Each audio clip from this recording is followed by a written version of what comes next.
Okay, Zoom R24. Apologies for the camera work. It's the best I could do right now, which is not very good. I'm sorry. So it looks much like the R8. Like the display and like some of the buttons, like most of the buttons. I mean, like this is just a glorified, you would look at this and say it's glorified R8. The obvious new feature though would be these banks for 1 to 8, 9 to 16, 17 to 24. So right off the bat, I'm going to get into some things. So, for instance, right now on these 17 to 24, that's where my guitars are.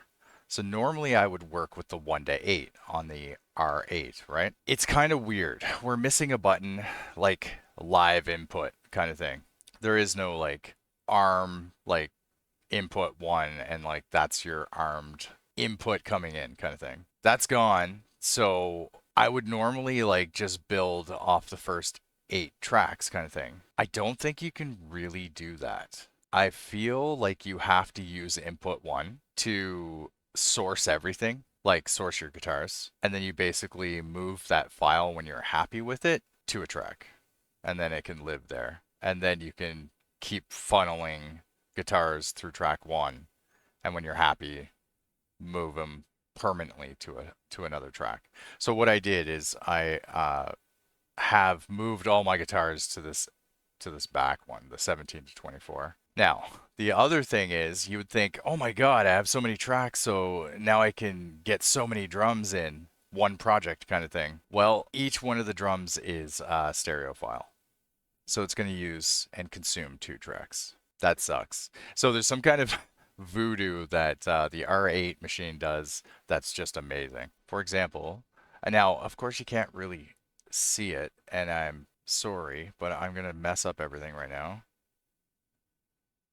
Okay, so the lights, that's red,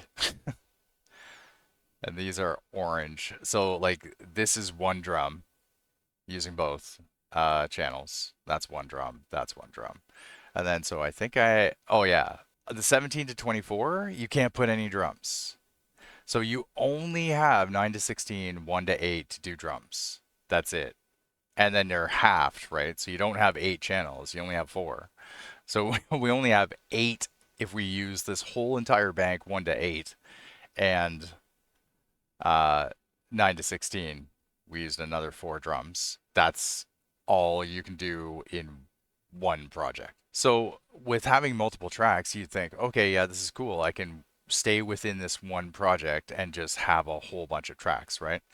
Well, it gets confusing because uh, if I go here and I adjust the volumes of things, that's great. It's going to remember it. That's cool. But then I have to come to here and then readjust all the volumes for like whatever instruments these are. And it remembers where the volume knobs were, kind of thing. So it's very confusing. But if you have to adjust something that you already adjusted, it gets complicated because then you have to find out where its original spot was and then make your volume adjustment. Yeah, crazy. Anyways, this machine requires a lot more planning to use efficiently compared to the R8 system. The R8 system, I feel, is a godsend. Like it, I don't know. They pulled off some amazing magic with the R8, and it's just so much easier to use for a solo musician who's just trying to throw down a tune for people to kind of get the concept and the idea of the tune. And then what you can do from that, I mean, you can just use that and master it a few times and throw it up on YouTube like I do. Or you could show that to your band, and then you guys can go to the studio and like work and create that song in a professional studio. So I did create one song on this device.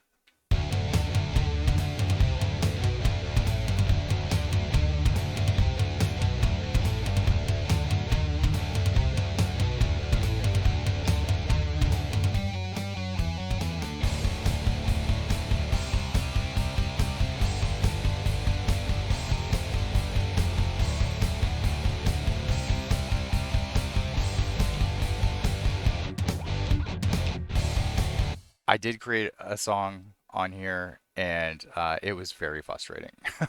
Very frustrating coming from the R8, knowing its functionality and just how it works. There is differences on this, even though the R24 looks very similar.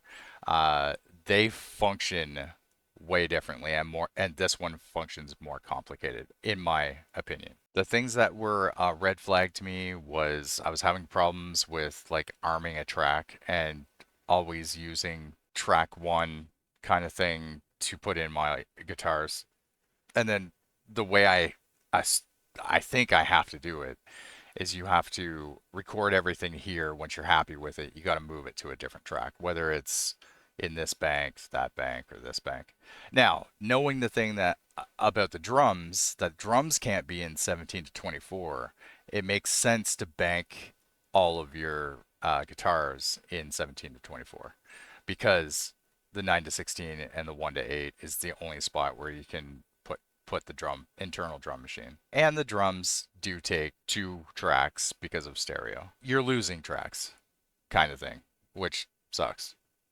But it makes sense. It's funny because when I was starting to play around with the R8, I realized, or I thought to myself, sorry, that it should take 2 tracks for stereo drums.